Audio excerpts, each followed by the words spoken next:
다속 영호의 생명의 말씀 다속 강의 제39강 우리는 이제를 타고 가는 목숨이다. 우리는 이제를 타고 가는 목숨이다. 네 번째로 예수의 기도 세 번째 시간입니다. 예수의 기도 세 번째 시간입니다. 내가 그들과 함께 지내는 동안 아버지께서 내게 주신 아버지의 이름으로 그들을 지키고 보호하였습니다. 그러므로 그들 가운데서는 한 사람도 잃지 않았습니다. 다만 멸망의 자식만 잃은 것은 성경 말씀을 이루기 위함이었습니다.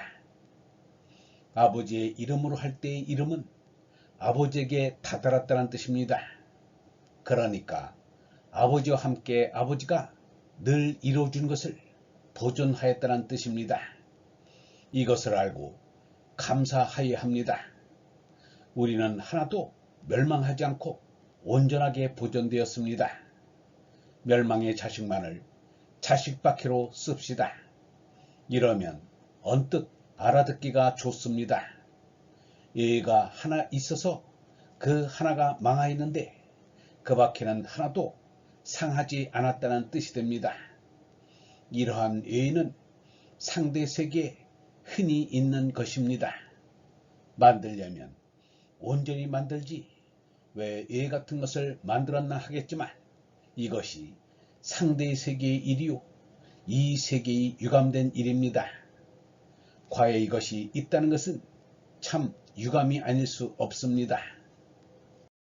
그러나 우리가 배울 것은 성경입니다. 성경에서 하나 배울 것은 원수를 사랑으로 갚으라는 것입니다. 그리스도가 십자가에 못 박혀 대신 제물이 된 것을 배웁시다. 우리는 왜 있는 것입니까? 공연히 있는 것입니까? 뭔가가 있다고 견물생심하지 않고 그냥 예사롭게 지나갈 수 있는 길을 배워야 합니다. 성경을 통해 이런 것들을 배워야 합니다. 우리가 왜 있는지를 알기는 무척 어렵습니다. 완전히 알려면 절대계에 들어가야 합니다. 그러지 않고서는 모릅니다. 예수도 말하기를 온전하게 되는 것은 다 되어 있고 하나님이 실패한 것은 하나도 없다고 하였습니다. 정의가 지금 이깁니다. 정의는 최후의 승리가 아니라 지금 당장의 승리입니다. 성경과 우리가 서로 응함이 있으니 망정이지 그렇지 않으면 우리는 살 수 없을 것입니다. 공산주의가 없으면 자본주의의 방해를 막지 못합니다. 자본주의가 없으면 공산주의의 맹위를 제어할 수 없습니다. 공산주의와 자본주의가 다 하나님의 섭리로 이루어지는 것입니다. 이렇게 되어야만 되게 되어 있을 것입니다. 과정은 하나도 멸망치 않고 다가올 것은 다가옵니다.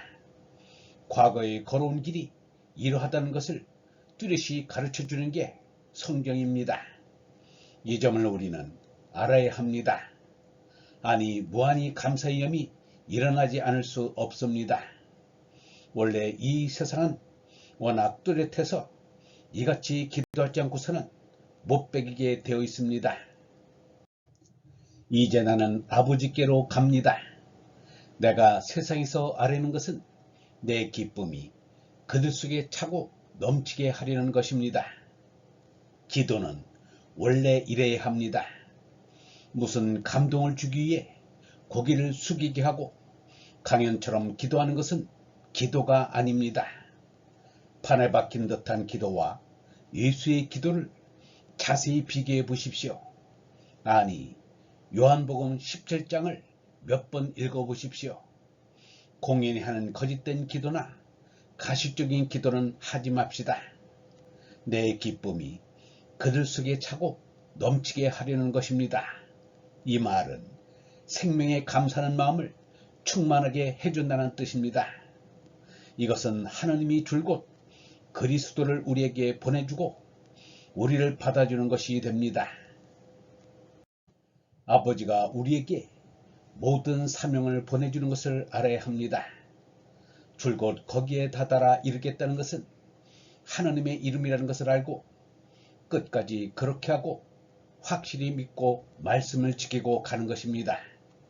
예수가 우리에게 줄 것이 있다는 것을 알면 참 기쁨이 충만합니다. 이러한 관념은 우리가 항시 가질 수 있는 것입니다. 그러면 우리가 영혼과 생명의 관계를 깨닫게 되어 참으로 기쁘지 않을 수 없습니다. 나는 그들에게 아버지의 말씀을 주었는데 세상은 그들을 미워하였습니다. 그것은 내가 세상에 속해 있지 않기 때문입니다. 그들에게 이기는 힘을 준 것 때문에 세상은 예수를 미워합니다. 세상에서 미움을 받게 되어 있습니다. 머리를 너무 고지 하늘에 두면 세상이 싫어합니다. 그리스도는 못 박혀 죽었고 간디는 암살당했습니다. 동서고금을 통틀어 꼿꼿한 사람이 미움을 사지 않고 생을 마친 적이 없습니다. 세상은 여러 층으로 되어 있습니다. 그 중에서 올라서는 것을 미워하는 일이 적은 나라나 사이가 위로 올라섭니다. 서로 미움이 많은 나라일수록 참 복이 흉한 나라입니다.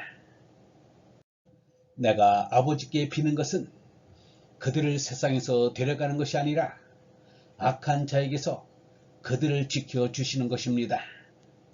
이 세상이 너무나 괴로우니 하루빨리 데려가 달라는 기도는 하지 마십시오. 오직 악에 빠지지 않게 보존하여 달라고 하여할 것입니다. 그리고 자기 사명을 다 하여야 합니다. 내가 세상에 속하지 않은 것과 같이 그들도 세상에 속하지 않았습니다. 이것이 하늘 위로 올라가는 진정한 뚜렷한 말입니다. 우리 존재가 길이 하느님의 아들이 된 것을 인정하는 기도입니다. 우리는 생명을 이렇게 존중해야 합니다. 우리의 인격을 무겁게 해주는 것이 있습니다. 그것이 진정 그리스도인의 신앙입니다. 밤낮 싸움하면서도 부흥에 나가서는 은혜를 많이 받았다고 합니다. 이러니 성경에서 인격주의가 나온 것입니다. 진리로 그들을 거룩하게 하여 주십시오. 아버지의 말씀은 진리입니다. 아버지의 말씀은 참 진리입니다. 참입니다. 아버지의 참을 서로 말하니까 서로가 거룩하게 됩니다. 거룩하다는 것과 깨끗하다는 것은 상통합니다. 다 깨끗하고 거룩하라는 말입니다. 거룩하면 그 위에 계신 어른을 사모하는 것을 말하는 것 같이 들리기도 합니다. 아버지께서 나를 세상에 보내신 것과 같이 나도 그들을 세상으로 보냈습니다. 그리고 내가 그들을 위하여 나를 거룩하게 하는 것은 그들도 진리로 거룩하게 하려는 것입니다. 우리는 자꾸 거룩함을 구합니다. 그들을 위해 나도 거룩해야 합니다. 무슨 수학교 학생을 가르치는 선생 모양 자기의 본을 따르라는 것이 아닙니다. 자기 자신이 거룩함을 얻으니 자연 그들도 거룩해진다는 말입니다. 이 말은 나는 그들로 말미암아 영광을 받았습니다 라는 구절과도 일맥상통합니다. 아버지가 자식을 위해서 점잖은 아버지 노릇을 한다는 것은 이 세상의 일입니다. 그것은 공의와 타산이 앞서는 상업주의적인 행위인 것입니다. 그러나 내가 나를 거룩하게 한다는 것에는 그런 뜻이 없습니다. 상대를 위함이 아닙니다. 단 하나, 아버지와 아들이 하나라는 뜻입니다. 한 이치가 그 안에 있는 것입니다. 나는 이 사람들을 위해서만 비는 것이 아니고 이 사람들의 말을 듣고 나를 믿는 사람들을 위해서도 빕니다. 그리스도는 영원한 그리스도입니다. 아버지가 줄곧 보내주는 생명입니다. 아버지로부터 자꾸 이때 오는 것을 알고 아버지가 자꾸 계속해서 보내주는 것을 느낍니다. 전할 것을 전하면서 내려오는 그것을 말씀으로 받아서 이것을 믿게 하는 것이 줄곧 계속됩니다. 영원히 물 흐르듯 계속 가는 것입니다. 그러니까 아버지는 예수 그리스도를 보내어 예수가 살았을 때의 일과 같은 것을 자꾸 계속해서 오늘날까지 보여주는 것입니다. 정말 하늘 계신 아바가 보내준 것을 한 번이라도 느끼면 곧 예수가 우리 가슴에 있는 것입니다. 영성신학원 다섯 아카데미의 하늘소리였습니다.